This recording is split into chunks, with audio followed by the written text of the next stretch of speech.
Thank you for joining us today. My name is Peter Bittner here with the Diplomat. I'm currently in Mongolia, speaking with His Excellency, the Minister of Foreign Affairs, Mr. Lundeg Purevsuren. Welcome to Mongolia.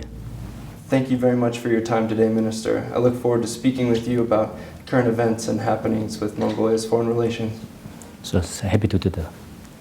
So, the first topic of the day, of course the most important one coming up, is the Asia-Europe meeting. Could you speak a little bit about the upcoming summit and some of the events so far that have occurred? The major issue for the Mongolian diplomats as Minister of Foreign Affairs, especially for me as Minister, is upcoming the summit, the ASEM summit, the Asian European Summit. Is not only the regular summit, but it's also jubileum summit, because this year we're going to celebrate 20 years anniversary of the creating that forum, which created 20 years ago. First summit was in Bangkok, and then now we have the 11th summit, and then that's a big opportunity for Mongolia, also a big challenge for the Mongolia. Right. So far is about 15 head of states already confirmed their participation. Wow. Also 25 head of the government already confirmed. So that will be biggest ever international conference in the Mongolian modern history. There will be leaders from 51 countries and then 2 international organizations going to gather in Ulaanbaatar. And then also beforehand we have the SOM meeting, we have the business forum, not only the leaders and government officials, also the NGOs, journalists, also business leaders will be there, and then also youth will be there. I think Ulaanbaatar will be, we hope to very much in the center of the attention, and then also in the future we are also could play Ulaanbaatar as a good place for the international conferences, for gathering, and I think the Mongolia could contribute for the regional security and then peace and then cooperation.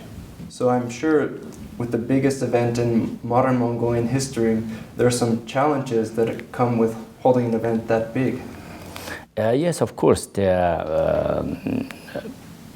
We had during the last 5 years, some other international conference. You know, Mongolia chaired successfully 2011-2012 Community of Democracies. We had the 7th meeting of the Ministerial Meeting of the Community of Democracies, 2013 here in Mongolia, successfully organized. So last year we have also hosted successfully the 5th conference of the Freedom Online Coalition. So there was also several ministers and others. So that was all the good preparations, also good trainings. Right. And now I think the government is working for that conference. Not only the government, we have the huge support of the volunteers, so NGOs, and the journalists. I think ASEM is now this very good trend in Mongolia, and then we are quite sure that we're going to organize very successfully. So, what's the story or the main message that you hope ASEM will show the world this summer? So I think first message is they are one continent, Eurasia. They need each other. They were somehow separated till today, you know, and Mongolia could play also one of the central role, instrumental role in cooperation between the two continents. That's Right. I think the main message. So, are there any worries about attendance issues this year with the recent Brexit? I don't think, as I said, we have the highest number of the participants and the highest level, starting with the leaders of the two neighbors. So European leaders is going to attend. I think Brexit issue is, of course, is an emerging issue. I think it's also, again, it's a good opportunity to European leaders to meet in Mongolia, also to discuss that issue. I think beforehand they're going to discuss. There will be some EU special meetings are there, and then I think the many European leaders are there. So in other recent news, U.S. Secretary of State John Kerry came to visit here. What were some of the highlights of that visit? So The U.S. Secretary of State visited Mongolia after 4 years. The previous visit was made in 2012 by the Secretary Clinton. So U.S. is one of the important third neighbors in the Mongolian foreign policy. So U.S. Engaged and supported from the first stage the Mongolian democratic transition, politically, economically, and then now Mongolia is chosen for the second compartment, MCC. So that shows also how we close. Also we have wide cooperation in the economic field, cultural field, also people-to-people cooperation. We have also a large number of Mongolians living in US, also Mongolian students. And I think important one is also we talked about how to ease the people-to-people cooperation. So I think best Mongolian youth was still interested very much to study in the best U.S. universities. Also, we are interested to show Mongolian history and tradition in North America and in the U.S. Right. And also internationally, we are cooperating very well. So we have together troops in Afghanistan, and we are also sharing our experience of the democratic transition with the other nations. And then that time we are contributing to the world. And that also, I think, highlighted the visit. Right. Secretary Kerry also called Mongolia an oasis of democracy. Could you comment a little bit on these elections in the 26th year of Mongolia's democracy? What did they symbolize? You know that the Secretary Kerry didn't mention it with talks with me. And I heard that later after his visit, and then it seems he described Mongolia as democracy when he met his staff, the U.S. embassy, and but really the Mongolia is also is in a unique position, you know, and sandwiched between Russia and China, but. The two neighbors always honored and accepted, supported our choice, and therefore we have no problem with the two neighbors. There are some trends, you know, some talks always among the journalists, among some analysts, to bring the Mongolian cooperation to the two neighbors against the third neighbor policy. I think that's very wrong. So it's in the good harmony. The Mongolian foreign policy is in the good harmony. So we are, of course, therefore, the Mongolian foreign policy's first priority is to keep the good neighborhood cooperation, friendly cooperation to two neighbors.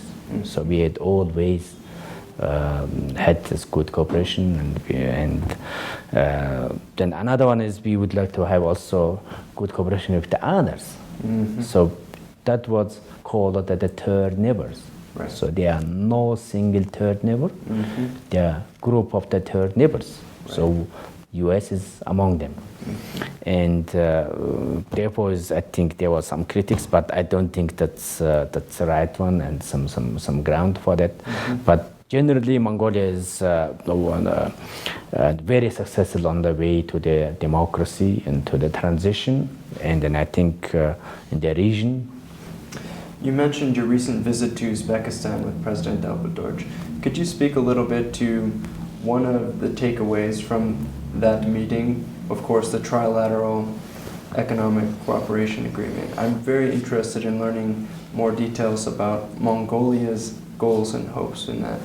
During the summit in Tashkent, we have the third time the three-party summit between Mongolia, Russia and China. Right. As you know, the President Elbadorj initiated only 2 years ago during the meetings in Shanghai, I think in April 2014.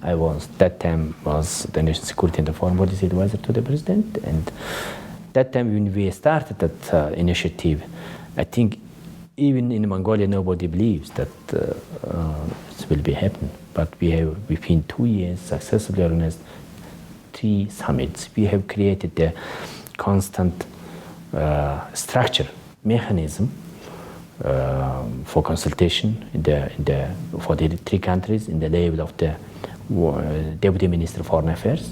Right. So last year, during the second meeting, we have agreed, we signed the MOU to work creating the program for the economic corridor between the 3 nations.